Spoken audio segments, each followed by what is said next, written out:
Hiya, and welcome back to No More Future.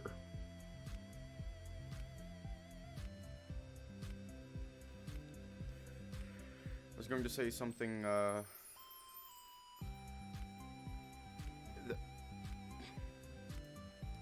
this sums it up. That sums it up. Yo, why are we having so many network issues? Like, oh my god, I don't like it. I don't like that we have so many network issues anymore. Oh my god. Anyways, let's just hop right in. You begin your trek home with Natalie's voice ever at your side. Treading the same path as this morning in reverse. The Labrador originally suggested a more scenic view through the livelier side of town, but you quickly convinced her otherwise. You quickly agreed to follow this path in particular, as this road is apparently the quickest to the station, not to mention the most peaceful at this hour of day.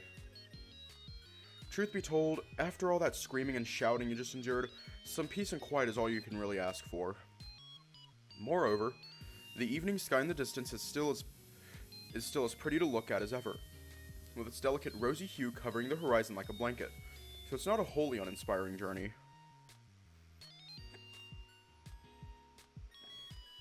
But then again, nothing in this city feels uninspiring to begin with.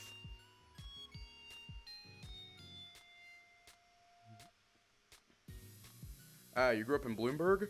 I think I remember visiting it once with my grandparents. It looked like a nice place.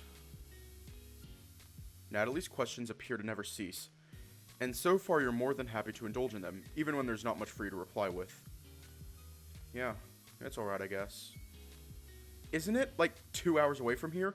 I guess that explains why you need to take the train.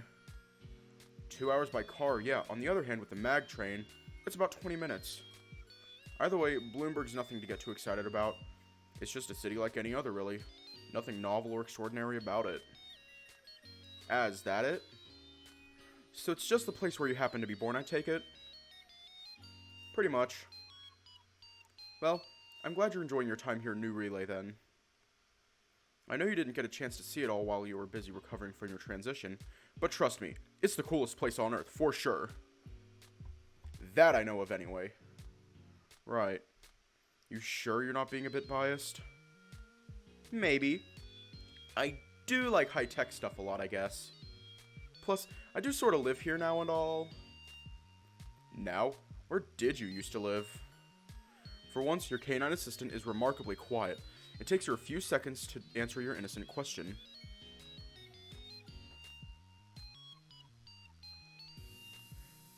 I swear to God, all these technology issues are going to be the death of me. Washington, D.C. Really now? That's interesting. And quite strange indeed. The capital of the United States is certainly not a city you expected her to mention so unenthusiastically. Huh, that far away? Yeah. She doesn't sound particularly thrilled as she recounts this part of her life to you, that's for sure. Let me guess, you didn't really like your hometown either. Yeah, I didn't like the atmosphere of the place is all. Too stiff, too boring, too fake. The city, or in general, I mean, it just wasn't the right place or environment for me, so I took the first chance I got and fled as far away as I could. Sounds like she had a lot more to unpack than just her luggage upon arriving here. As much as she's trying to play along, it's clear that she's not very happy to talk about these things.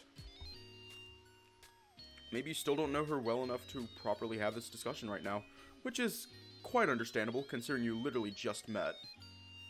You should probably get back to the original topic while you still can. Well, I'm happy you're somewhere nicer now. You seem to really enjoy this place. Her voice does a complete 180 as she hastily replies to your remark. Yeah, this place rocks. You should totally hit me up next time you come visit. I can show you around. There's the old district, the museums, Gibson Park. Who am I kidding? Let's just go to the amusement park downtown. There's an amusement park? Like, in the city? Yeah. It's built almost like a real housing district, but it's actually chock full of stands, shops, and super cool rides. There's an arcade, a bumper cars venue, and even a roller coaster that travels through buildings via the windows. Like, you can even travel around with mini carts. That's gotta be the coolest amusement park in the world, right? You can feel the canine's excitement from all the way over here, and you have to admit that it's rubbing off on you pretty fast. He's ooh-wooing.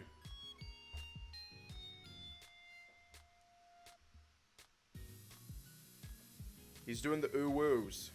He's ooh-wooing. It really does sound like a lot of fun. I've never gone to an amusement park before, so it'd be fun to check it out with you one of these days. Yes! We're gonna have so much fun, Isaac. Oh gosh, I can't wait to ride the roller coaster with you. First timers make the funniest noises. Hey, what's that supposed to mean? As the Labrador laughs at your indignated question, you find yourself laughing as well. You're not sure whether it's the mental image of you crying like a baby on a coaster causing it, or Natalie's overwhelming personality, but you simply can't stop laughing along with her.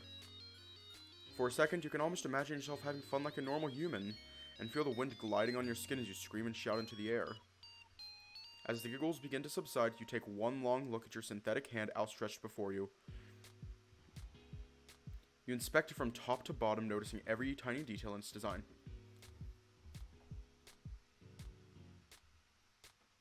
Oh no.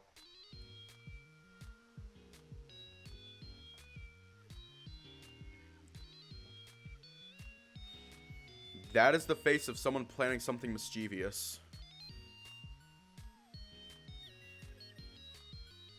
The light and squishy textures of the palm, the sharpness of the gem-like claws, the stiffness of the contraptions near the joints. As you try opening and closing it rhythmically, trying to feel every sensation, the seemingly pointless act stirs up in your mind. You can't help but wonder. Does it truly feel the same as it once did when you still lived? Hey, what'd you think about now? Nothing. I was just lost in thought. Sorry. I probably shouldn't be talking about all this exciting stuff while you're busy walking home. I don't want to distract you or anything.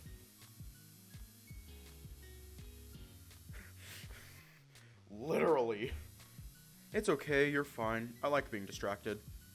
Plus, I found that whole talk about the amusement park and stuff very exciting. It's definitely something to look forward to for sure.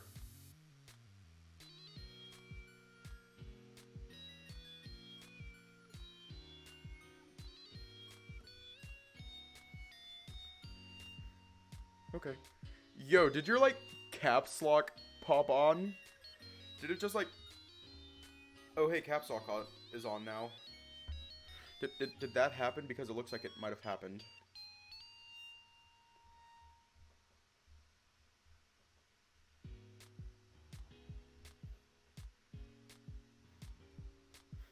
Oh no.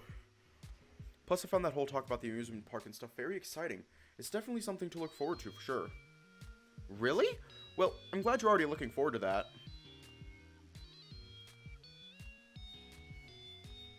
Ah, okay. So emotional damage, got it. Really?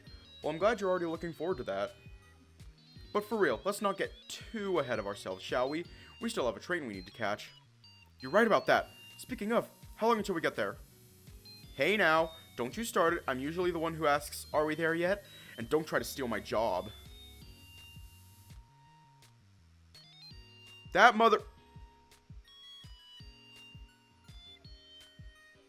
motherfucker just ooh-wooed. I'm going to try and call out every single ooh-woo that he does. The two of you keep teasing each other as you continue heading towards your destination. As you're walking, a delightful breeze stirs up from below, caressing your sun-dappled body all over with its cool, delicate touch. Perhaps it doesn't feel quite the same as it used to, or maybe it does and you can't tell, but for now, you whimsically chat the evening away with Natalie. You're content just feeling it all.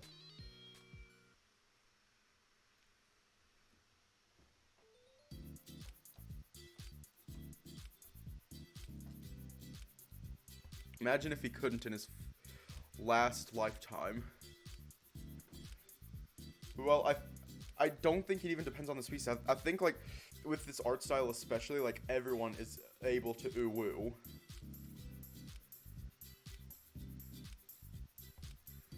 You finally reach the train station, still bustling with activity despite the late hour. Finally, ready to embark on your brief journey home. You notice that Natalie has been rather quiet for a while. Either she's busy with something, or she's doing her best not to bother you. You wander into the main hall outside the station proper, surrounded by all kinds of shops filled with overpriced goodies. Hollow boards everywhere swarm you with unwanted ads for products you can't bring yourself to care about. You try to look away from all that nonsense, but the only place that's not littered with them is the floor. To be fair, it's not as big of a deal now that your eyes can't be damaged by all this light pollution, but it's quite annoying to look at nevertheless. Hiya! The memories from earlier that morning come back at you once again as you walk those echo-infested halls. In spite of your efforts to forget it, you begin to relive your awful encounter with those conceited police officers. You shudder as you look around, cautious of any blue vests hiding behind the corners. As far as you can see, there doesn't seem to be any of them prowling about. For now, at least. You pray your return home will be quiet and uneventful, as much as your new circumstances allow it to be anyway. As you pass through the checkpoint gates, still wondering about that accident, you reflexively reach into your pockets for a train ticket, only to realize that the gates already opened as soon as you step near them. While you run a hand down your face in utter embarrassment, Natalie suddenly decides that it's the perfect time for her to chime in. I'm sorry, were you trying to reach for a physical ticket? This song's a bop. Yeah. Isaac still uses train tickets like one of those weird old people. I already heard it all before. No, I'm not judging. I really liked them when I was younger too. The artworks that they printed on the back were just the prettiest. You used them too? Oh no, my old auntie just used to collect them back in Washington. I often spent time with her when I was little, so I practically know her entire collection by hand. That doesn't make you feel any less antiquated, no. I guess I was just surprised. I figured everyone had already moved on to digital ones like a century ago. Everybody uses integrated smartphone tech these days. Or just integrated tech in your case. Right. Well, the ticket machines are still here for anyone who wants to use them. I doubt anyone even glances at them anymore. I like to think I'm one of the only people in the country who knows how to operate one. Aside from the average nursing home resident, I mean. As far as I know, you very may well be. I always thought they were just there as, like, a memorial to the past or something. Like an impromptu street museum. How long do you think it has been since they actually changed the paper for the tickets inside? I bet a pizza with Mary the other day that it was about 50 years ago. Why would the two of them bet on something so random? Do they do this often? Wait. Your grin widens as you realize that the time of your life has finally come. All that meaningless trivia you learned over the years is about to pay off right here, right now. Close, but not quite. As of today, it's been 67 years and 11 months, down to the wire.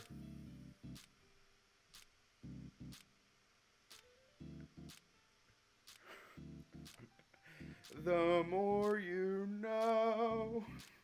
The Labrador's reaction is decidedly overblown, but nonetheless greatly appreciated by your ego. Really? No way, you're totally making this up, aren't you?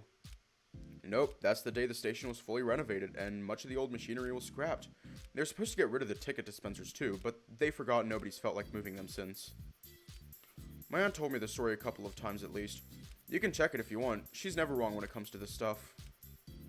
Hear the sound of furious keyboard tapping on the other side of the call, only for it to soon be replaced by a long defeated sigh.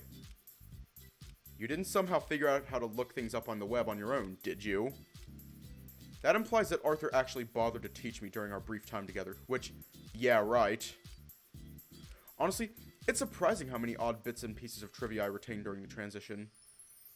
I half expected to lose most of my memories in the process, maybe even come out completely different, but as far as I know, I'm mostly the same as I was when I first entered that tube. Assuming everything worked as intended, of course. You're not supposed to lose any memories during the transfer, no. It'd kind of ruin the entire process if something like that were to happen. I mean, imagine if someone were to lose all of their memories during the transition. It'd be the same thing as saying, we only transferred a small part of that person. Some would even argue that we've reincarnated a different person entirely.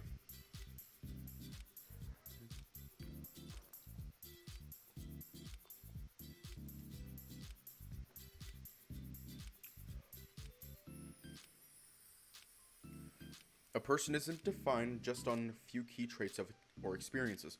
It's the sum of everything that we are that makes us us. You weren't expecting such a thorough explanation to your question, truth be told.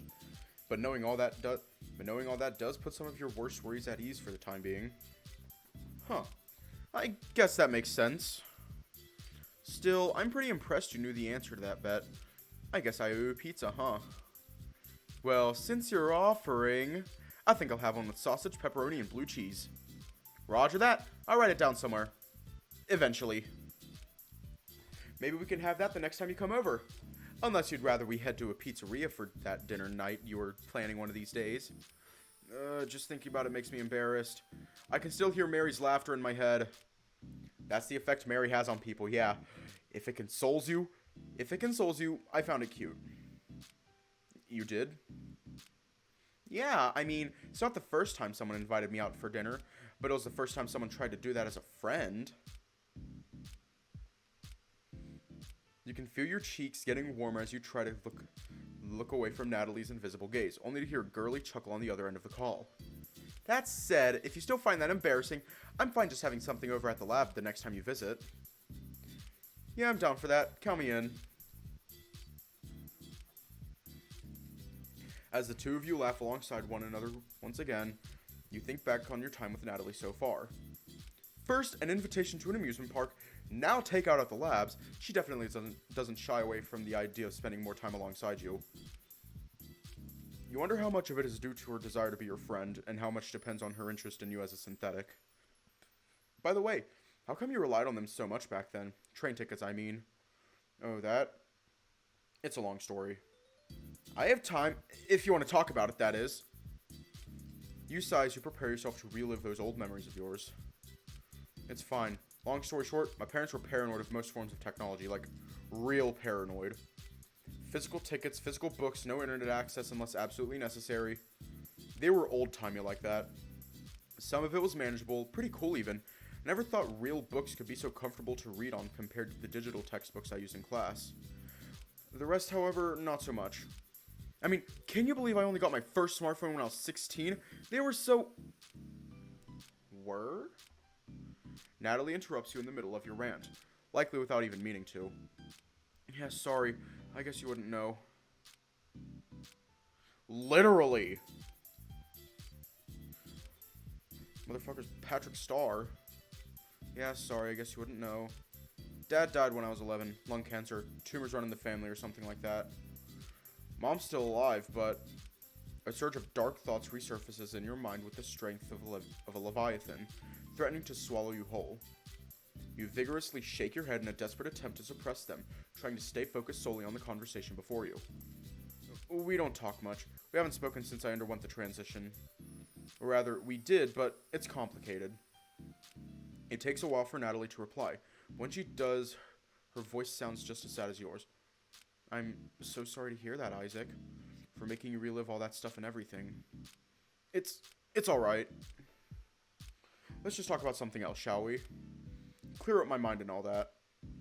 Yeah, good idea. And hey, speaking of other stuff to worry about, you're kind of holding up the line. You immediately turn your head around, surprised by Natalie's sudden remark. You finally notice that a line has indeed formed behind you. Several feet behind you, that is. Everyone's still giving you the cold shoulders and the puzzled, frightened looks, it seems. Even though there are other gates near you, nobody feels like entering the station while you're standing so close to them. Also, the train departs in a minute flat, so... Wait, what? Why didn't you say so earlier? I'm sorry, I didn't want to. Oh my gosh, there's no time. Just go! You sprint past the gates as quickly as you can, ignoring the gasps of the shocked commuters behind you. Take a picture, it'll last longer. You're glad you had a few weeks to get accustomed to your new robotic body and its differently sized limbs, as you have a feeling you would have tripped and crashed 3 or 4 times by now or otherwise. It's only through a miraculous stroke of luck that you managed to get inside the train right as the doors begin to close. You ran so fast you almost crashed against the wall opposite the entrance in your mad dash to the finish. Luckily, you somehow found a way to stop in time. Your legs must be even stronger than you imagined. That, or you're blessed with remarkably good luck. You realize your breathing has become quite frantic after all that running. driven by the same subconscious impulses that governed your lungs back when you were human. It takes a moment of focus for you to steady your breath, but soon you're back to what you now consider normal. Such a strange reflex, though oxygen is somewhat necessary to your new body, or so you seem to remember. There should be no reason for you to start hyperventilating after a workout like that. You assume it's just an instinct your mind has carried over from your time as a being of flesh and bones, much like many other quirks you still possess in spite of the new, very different circumstances. Hey, you made it! I'm so glad! Natalie's voice yet again forcefully drags you away from your curious mind and back to the living world. That was way too close. We almost missed the last train home.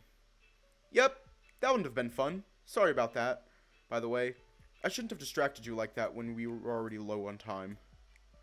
Nah, you don't have to apologize. I did say I like to be distracted after all. You were just trying to help out. After a brief, uncertain pause, Natalie speaks once again. Well, if you say so, I guess all I can say is, thanks. Anyways, now that we're finally inside, how about we find a seat? Assuming there are any left, that is. Yeah, sounds good. I'll start looking. Around. You could have sworn the carriage was almost full to the brim while you were desperately dashing to it earlier. However, all that remains now are a handful of careful bystanders that curiously watch you from the far corners of the carriage. The rest appear to have fled through the doors to the next carriage over, which shuts with a click right as you lay your eyes on it. You thought it'd be different in New Relay, but even here it seems as though very few people want anything to do with you right now. Huh, that's weird. I could have sworn there were far more people here before. It appears that Natalie's a little slower on the uptake than you are. Yeah, me too. You head towards the nearest empty seat, of which there are plenty, and let your body lazily collapse on top of it. You try not to pay heed to the annoying gazes of the few onlookers left, preferring instead to fix your eyes on the ever-shifting environments outside, much like you did earlier this morning. I guess everyone went to another carriage while we were talking. Seems to be that way, yeah. Why would they do that, though? Was there an announcement on the intercom I didn't hear? Are the seats on fire or something? Is it... Don't worry about it.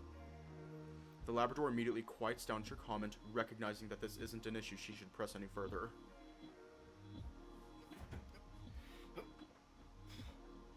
Can I adjust my sitting position without dying? Can I do that?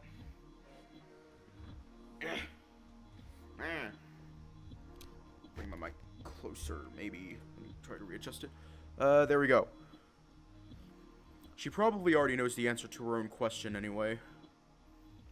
Neither you nor her say another word for a while, content to simply wind down as you watch the rapidly changing scenery outside your window. Plains and plateaus, forests and hills, modern cities and rural settlements, a small snippet of the American landscape turned into an impressive painting through the sheer speed of the vehicle you're riding on. It's definitely easy to lose yourself in the moment as you let those images clash and mingle in your head, overriding your every thought as they do so. Say, now that we have a moment, you almost don't notice Natalie's voice at first, so taken you are by the spectacle before you. Yeah, what's up? Oh, nothing. I was just wondering if you wanted to start working on some of your features already. The train's going to take a while to get to its destination after all, and we're not going anywhere. Might as well save some time and get you a little more familiar with your systems. Well, I definitely wasn't thinking of doing that right now. I was planning on just enjoying the view until I got home. Upon realizing that she caught you at a bad time, Natalie's tone becomes much more apologetic. I see. Sorry about that then. I'll let you... No, that's okay.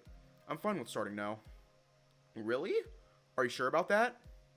Yeah, I mean, it's not the first time I've seen this view as I travel to and from New Relay, and it definitely won't be the last.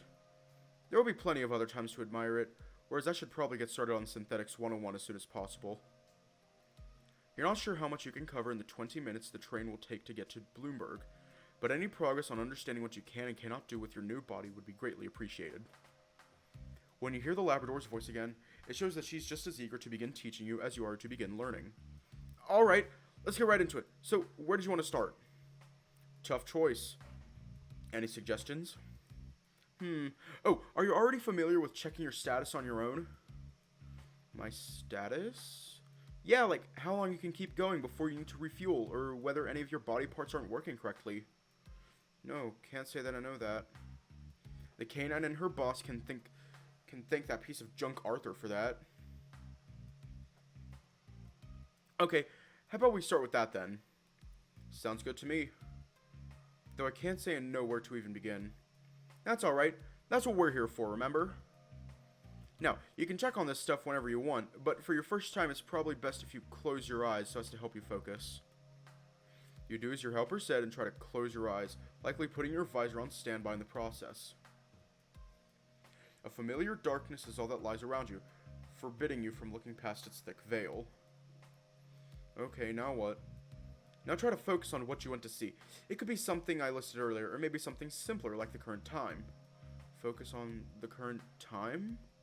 It can't be as simple as that, can it? You try to do as the Labrador asked, focusing all your thoughts on the current time of day. A pair of numbers separated by a colon appear amidst the shadows, as if summoned by an order you never explicitly gave. Whoa, that's so cool. I know, right? Just think of anything and it'll appear.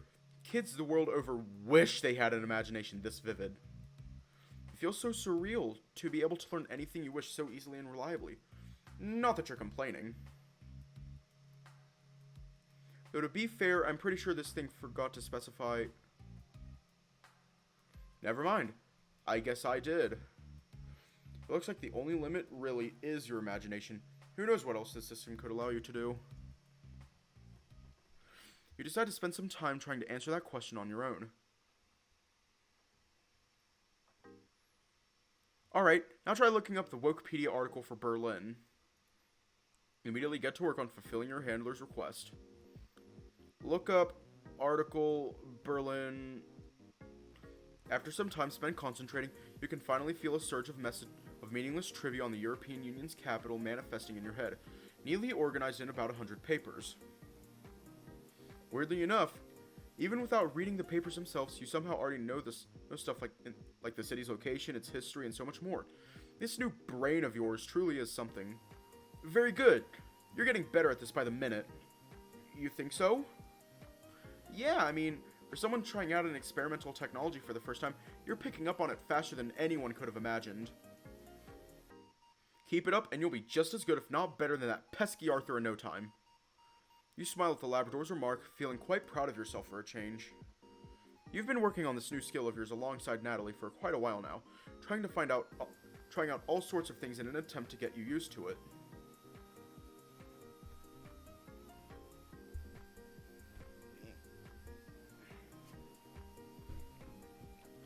Things like checking the time, the weather, the temperature, the status of your synthetic components.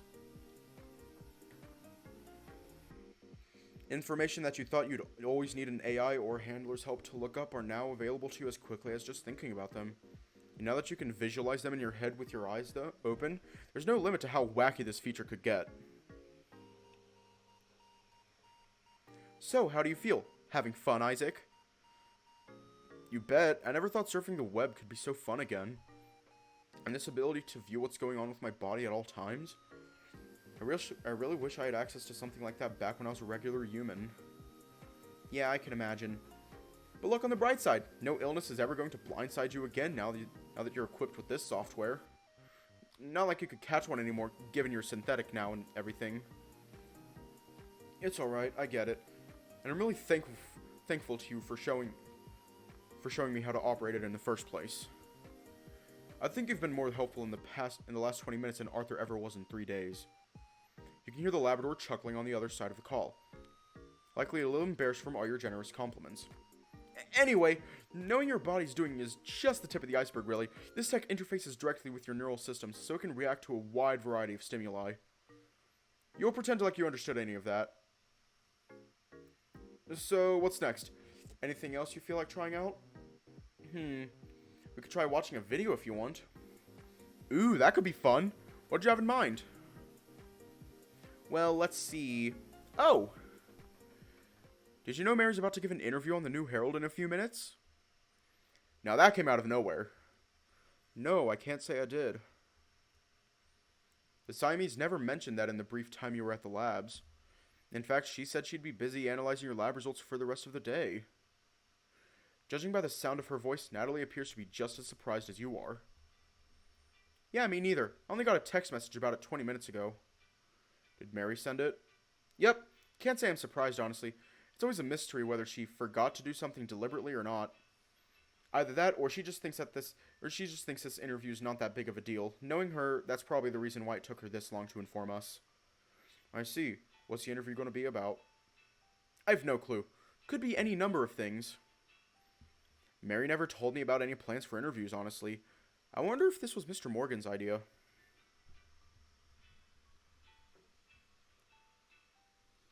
What's it going on with the stand? There we go. Lock it in place. Can't move anymore. Haha. In the absence of a definitive answer, your mind already comes up with all sorts of explanations. You don't think he wants her to talk about what happened this morning, right? There's a brief silence on the other side of the call as Natalie considers the possibility. We can't know this for sure without tuning in. Hence why I asked if you wanted to view it. In the event that the topic of synthetics is brought up, and it likely will, I thought you might be interested to hear what Mary has to say firsthand. Your handler brings up a good point, and it doesn't take long for you to come to the same conclusion as her. Yeah, I agree. How do I start watching it? Just try to apply what you've learned in the past few minutes. You shouldn't have any issues. You try to focus as much as you can on the thought of viewing that interview. But nothing happens. I can't do it. What's going on? You're trying too hard is my best guess. The process should feel natural, like breathing. Well, for a human anyways. You try and try again, to no avail. No matter how naturally you try to think about it, your perception remains locked in this carriage. It's no use. Could be that the pressure's interfering with your thoughts. You know, like fearing you'll miss the transition and stuff? Yeah, that could be it. It's alright. Nobody's born already knowing all this stuff. Mainly because there are no synthetic babies to speak of. You can't help but giggle at the canine's joke, in spite of how stupid it is. You've probably been taking this thing a little too seriously for your own good. It's not like your life depends on your ability to tune in to watch a crappy podcast on time. Either way, it's okay if you can't do this on your own. That's what I'm here for, after all. If you want, I can hook you up to the interview myself this time. Yeah, I'd love that. Thanks, Nats. I really owe you one. No mention it. It's literally my job. And besides, I can always help you figure out how to do this on your own another time. Now stay calm while I hook you up. Your head might spin a little at first. Labrador's words don't inspire much confidence in you all of a sudden. Suddenly I'm not so confident about this. In 5, 4, 3, 2... What the fuck?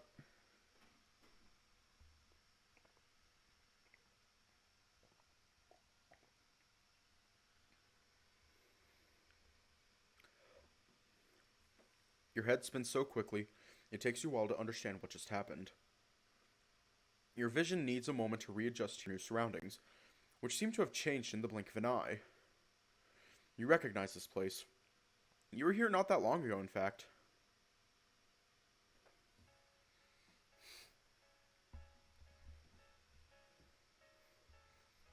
Fancy. You definitely don't recognize those two well-dressed foxes, however. Those clothes don't exactly remind you of any of scientists, and they're carrying what seems to be rather old equipment. Could they be reporters? The other two, on the other hand, you're familiar with. You're very familiar with. In the Drake's case, far more than you'd like. It appears as though Jasper chose to follow Mary along in her interview, which was hastily set up in her still untidy office. Likely the reason why the angry-looking CEO keeps giving her ice-cold stares every time she turns to face him. He's giving her side-eye.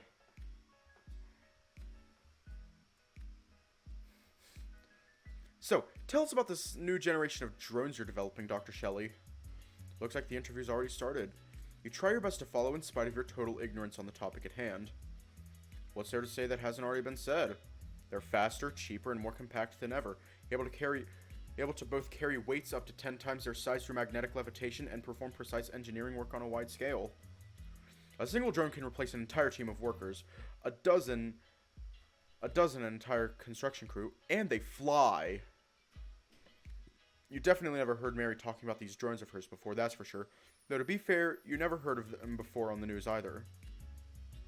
It's quite hard to believe she had the time to work on such a project, given how busy she is with you and the other synthetics all the time.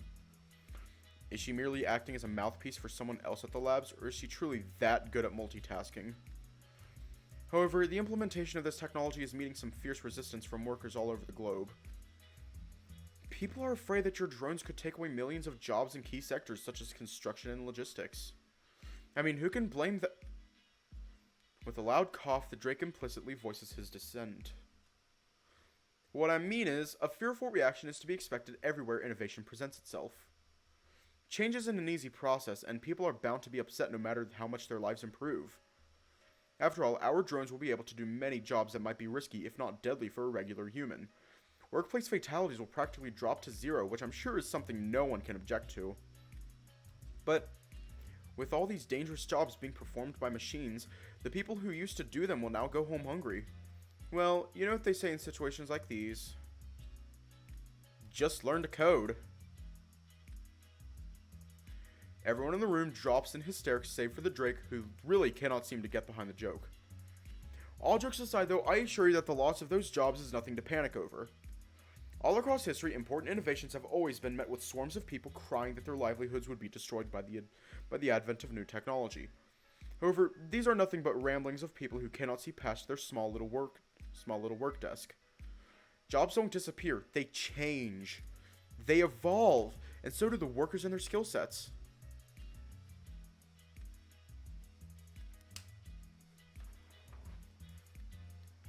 She's literally Yas queening, girl bossing, period slaying. She opened up her SAS directory. It's like, don't open your SAS directory at me. And so, though these drones might do all the hard work instead of regular people, we'll need new workers to build these machines, new technicians to program them, new experts to organize them. Some people might have to adapt to the new environment more than others, but what's life without learning and discovery? I could not agree more, Dr. Shelley. And speaking of workers fearing their jobs might be stolen by machines, some people now fear humans are next on the chopping block now, thanks to your new synthetic technology. The Siamese scoffs at the Fennec's exclamation, shaking her head in mock disbelief. Oh please, synthetics are no replacement to humanity, but rather its natural evolution. The Drake gives the doctor an angry look, prompting her to backtrack as her eyes ascend into orbit. Potential evolution, at least for those who are ready for it. Synthetics are simply an extension of human life, way for everyone to cure the greatest illness to afflict mankind since the dawn of the universe. Death. The Drake's eyes roll to the side upon hearing Mary's claims, though the two reporters don't seem to notice that as they continue their questioning. When you put it like that, it sounds like nothing more than a pipe dream. Heh! As if fire, the wheel, the steam engine, and electricity were anything more than pipe dreams as well. Or ships, or planes, or space shuttles. At the foundation of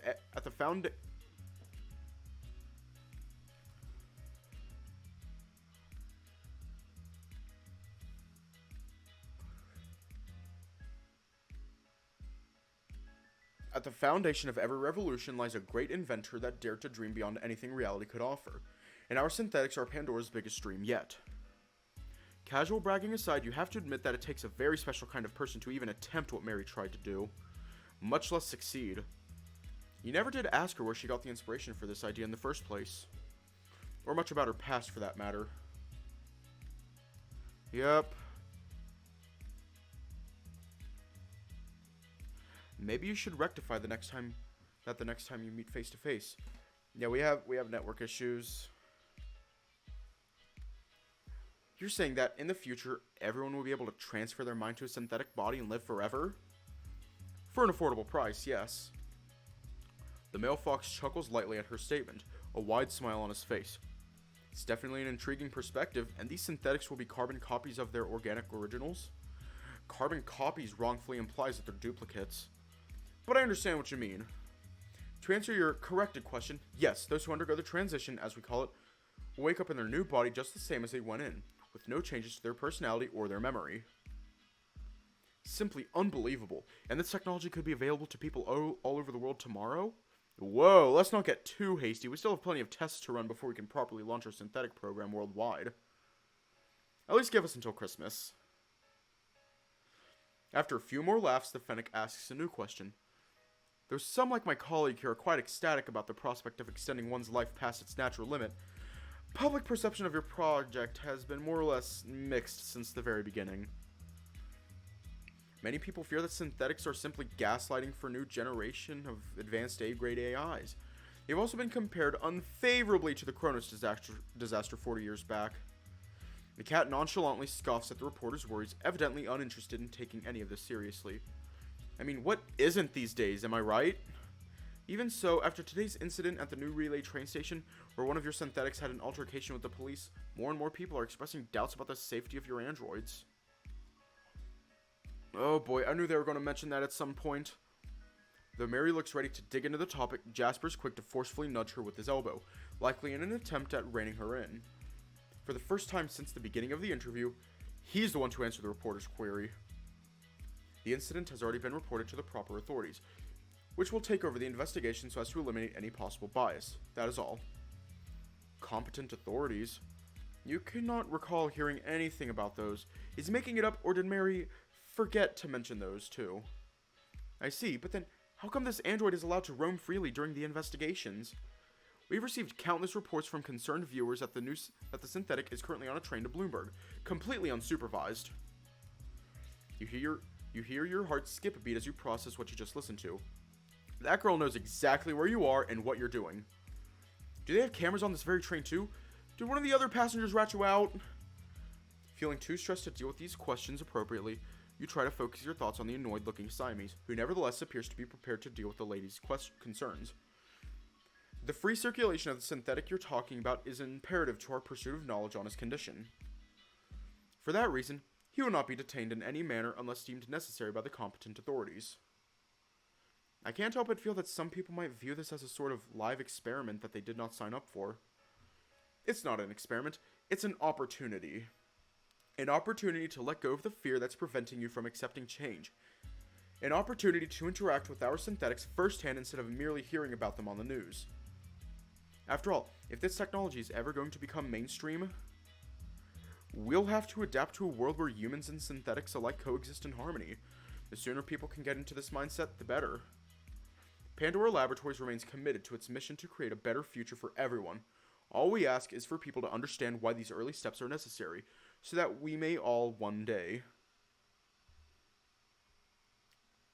Just as suddenly as your vision transitioned to that view of Mary's office, it suddenly transitions back to your immediate surroundings. Oh, wait, what did you... Scared by the sudden change that you hadn't been at all warned of, you can't help but aim very harsh words at your handler. What was that, Natalie? Sorry, was the interview still going on? Of course it was. Mary was still talking and everything. Truth be told, you were starting to lose sight of how she actually planned to justify you not being locked up somewhere at the HQ. It's very possible that this was her plan all along. I'm really sorry about that. I just wanted to let you know that you've almost reached Bloomberg. We almost?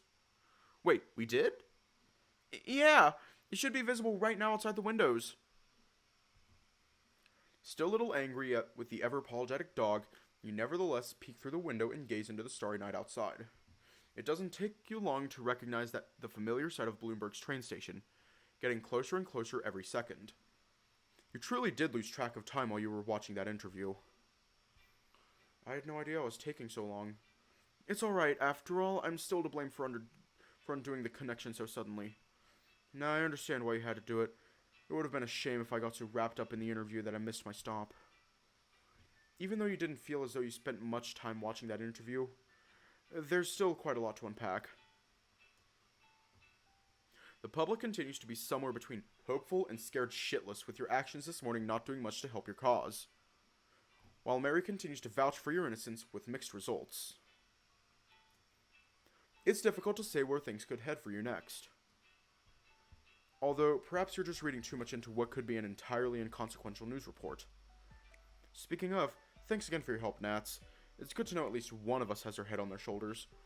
Aw, no need to thank me, Isaac. Just happy to help, really. Now let's get ready to disembark. Our journey isn't quite over yet. You quietly nod as you stand to your feet, earning a collective gasp from the few bystanders left in your carriage. By the time the train's AI gives its final warning to all the passengers, you're already prepared to leave. With the contents of that interview still playing in the back of your mind, you prepare yourself to cross the familiar borders of a city you know all too well.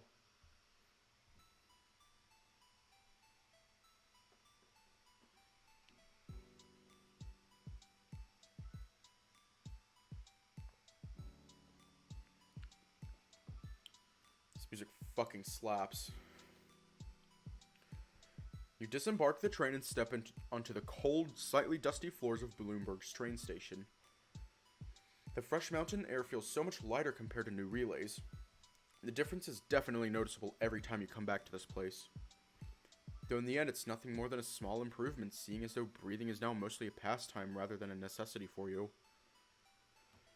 After a short while, you hear Natalie gasp in amazement on the other side of the call. Whoa, this sure hits different. Different? How? In a good way, I think. After a brief delay, Natalie speaks up once more. I'm sorry for asking this, but would you mind looking around a little? It's hard to get an idea of the place when I'm just staring at the same spot over and over. Sure, give me 1 second. You do as the Labrador asks and start slowly moving your head around, giving your friend at the labs a panoramic view of your surroundings. You can't remember the last time you actually took some time to look around this place. It truly feels like it was ages ago.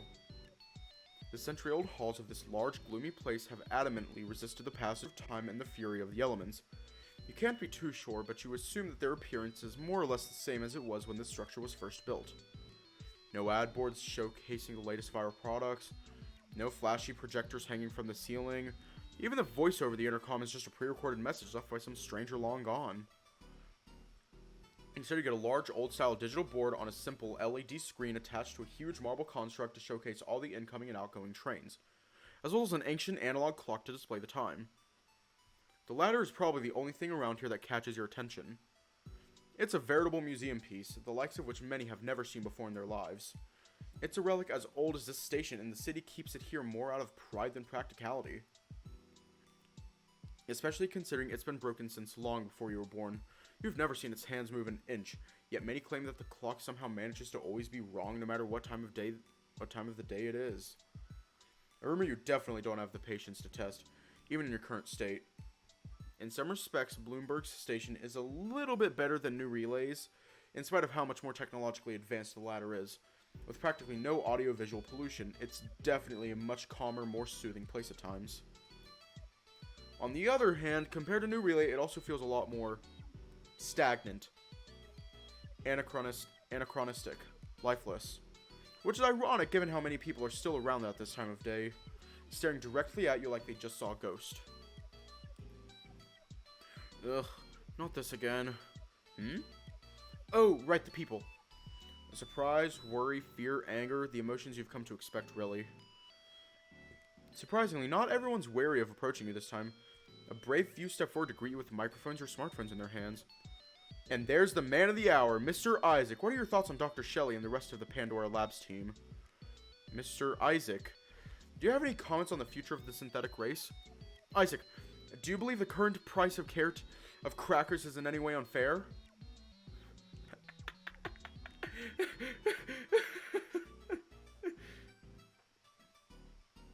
Perhaps a little too forward indeed.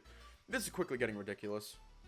As you wonder how best to approach this situation, you hear a familiar voice shouting in your ear. These guys aren't leaving anytime soon. Come on, Isaac, let's get out of here. Are you sure? Don't you want to... Yeah, come on. You know where the exit is, right? You lay there stunned for a moment as you process the lady's request, but ultimately nod in approval. Without further discussion, you heed the Labrador's advice and begin heading out of the station as swiftly and quietly as the breeze in the night. The boisterous crowd disperses as soon as they see you approaching. With only a few recording your passage as you go by. The vast majority ceases to pursue you once you turn a corner, and soon the noise levels around the station return to normal. On your way out, you speak to Natalie once again. Hey, sorry about that, by the way. You know, for leaving so soon. I know you wanted to look around a bit more, but hey, You don't have to apologize. I'm the one who told you to leave. And besides, I'm still on the clock, remember? I'm supposed to be helping you out, not the other way around.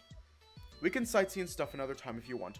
For now, we should probably just be thinking of making it home safely. Got it? Got it. Thanks. As you walk past the gates that mark the threshold of the train station, you take a moment to consider all the help that Natalie has already provided you with. You feel like you're lucky to have someone like her at your side right now. After what happened this morning, you feel a lot more comfortable moving around with someone reliable always looking out for you. Through Natalie's helpful advice, you might even be able to make it home safely after all.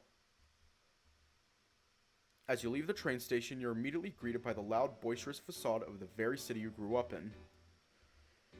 You could have gotten used to New Relay's almost total absence of loud vehicles roaming the streets and annoying commuters moving to and from without rhyme or reason. You could also do this without all those crowds of shady onlookers staring at and recording you no matter where you go. Ugh, I can feel the weight of all those stares even from here. Are you sure you're doing okay? Yeah, I can handle it. It's the early evening, so it's normal for so many people to be hanging around this area.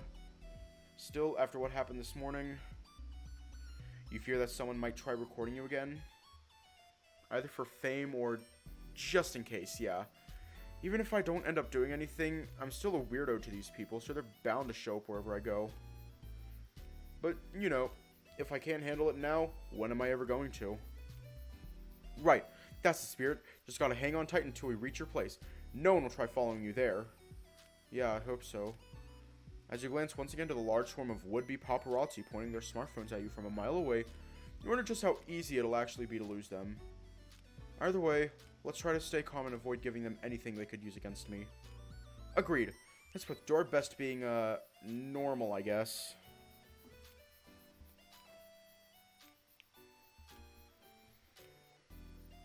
You briefly chuckle at the canine's remark as you continue walking down the road, large crowd in tow. The thought of simply turning around and walking towards them briefly crosses your mind. It'd certainly be effective at scattering them if they are anything like the rest of the people you've encountered so far.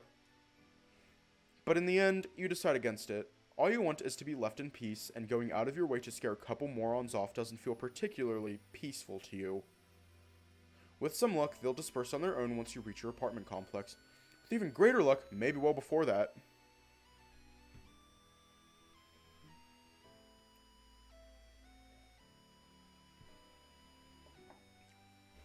For now, all you can do is pay no mind to those onlookers as you continue your trek down the busy road. Laney's Street is one of the longest in the whole city. It runs from one end of the settlement to the other, splitting it into two very unequal halves. There's the rich side, which you're currently leaning into. Cozy single-family houses, large shopping centers, and supermarkets filled with every goodie imaginable. A few parks. You grew up there, in one of those homes, in relative peace. A time you now cannot look back to without feeling sadness, anger, and regret. Then there's the other side, literally on the other side of the road. Large apartment complexes, smaller utility stores that barely keep up with the times, mucky streets that end up nowhere. The sort of place your parents never wanted you to find your way into when you were little, basically. Though now, through some weird twist of fate, that's precisely where you reside. Sooner or later, you'll have to cross the road and venture into that chaotic, dim-lit realm. For now, however, you'd rather stay right over here and bask in the bright lights that the hundreds of restaurants and high-end shops behind you are blasting onto the sidewalk. It's not exactly relaxing or pleasurable, but it beats taking a deep dive into that unquenchable darkness looming on the horizon. What's this? Something suddenly distracts you from your musings. A sweet, delightful aroma that caught your attention on a whim as it brushed against your nostrils and now completely overwhelms your every other thought. Hopefully it's not like the crackers that are overpriced. By all means, you shouldn't have noticed it in the vast sea of scents and smells that comes from the many eateries all around. And yet, what's the matter, Isaac? Oh, Nats, don't worry. I'm just looking around for... Ah, there it is. You beeline for the source of that divine scent so quickly you don't even give the laboratory time to inquire what you're up to. It's a simple stand standing in the middle of the local Leroy Luffin's fast food parking lot. The old, half unreliable sort that only sees the light of day on extremely busy days. A cotton candy stand, It feels like ages since you last saw one. You approach the large bucket-like contraption at the top of the stand with a gleeful look in your eyes and a pep in your step, willfully oblivious to the gazes of the people nearby. The young uniform-wearing anteater on the opposite side of the hastily built shop rests his tired, unflinching gaze upon you while you position yourself before him. With an eager, almost childlike tone, you make your simple request to the unimpressed-looking worker. May I have some cotton candy, please? The young worker turns on the autopilot as he begins to fulfill your order, never once turning his gaze on you as he collects the spun sugar around the bucket with his long wooden stick. You expect his eyes to flicker between you and the stick as he went about doing his job, worried about any sudden movements just like anyone else. Instead, the man almost treats you as if you weren't there. It's an uncommon response for sure, but not one you're entirely unaccustomed to. Though still a little uncomfortable, it definitely beats all the alternatives. Besides, while he's not the first person you meet to give you the cold shoulder so readily, you sense that this time the circumstances might be a tad different. They really don't pay you enough to deal with this, huh? The man slowly turns his head sideways to face you, while his hands continue their work unconcerned. His voice is stone cold, but somehow still manages to sound incredulous nevertheless. They pay me? The delivery of that line is enough to steal a few laughs from you, while the young man remains as unfazed as he always was. Right, tough night, huh? I get it. Sorry for bothering you, I just couldn't resist. Been forever since I last ate one of these. Though he doesn't look or sound like it, the young worker seems interested enough in you to continue this short conversation.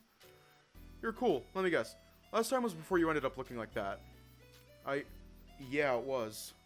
The young worker pulls a wooden stick out of the bucket, now covered on all sides by soft, fluffy, delicious-looking sugar, and hands it to you nonchalantly.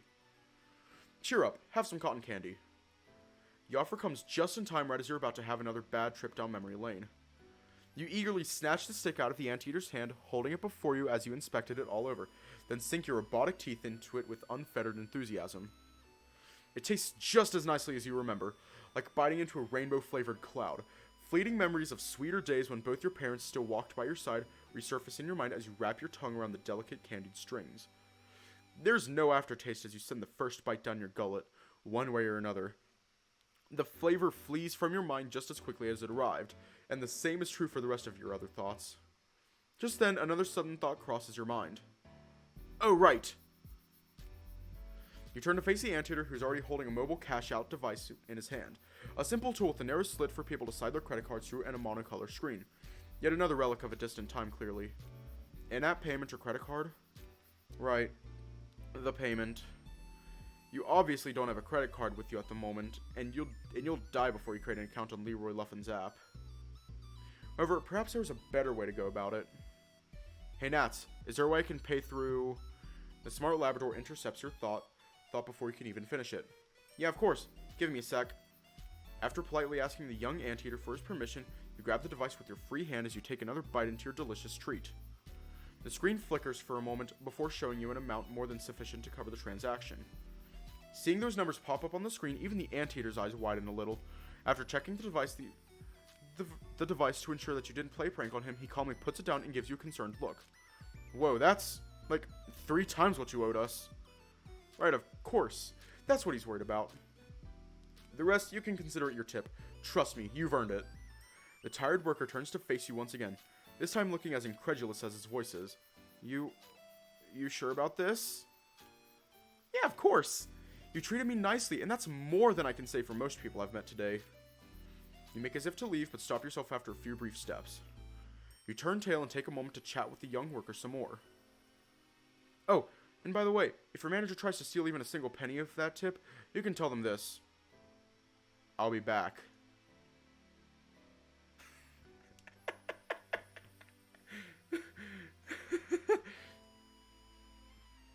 The two of you start laughing like madmen as the crowd from before loudly snaps photos at you from afar. It takes a solid minute for the cackling to die down, and then it's the anteater's turn to speak. Please do. You can blow this place up whenever you want, dude. Well, if that android uprising everyone's talking about does come to pass, this fast food will be the first on the hit list, rest assured. You finally turn around and wave your new buddy goodbye. See you around, and thanks for the cotton candy. The young man waves you off as you cross the road at just the right moment to leave both him and the crowd of annoying paparazzis stuck behind a torrent of fast-moving cars.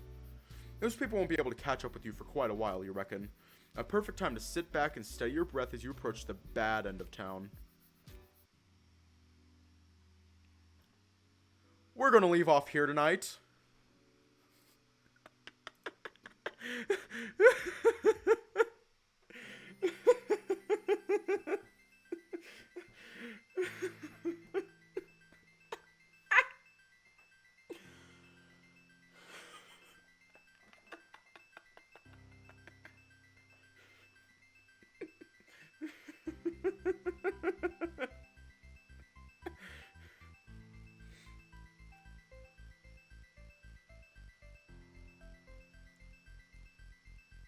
I can't think of anything that needs to be said, so stay safe, have a good night, and I'll see you all tomorrow.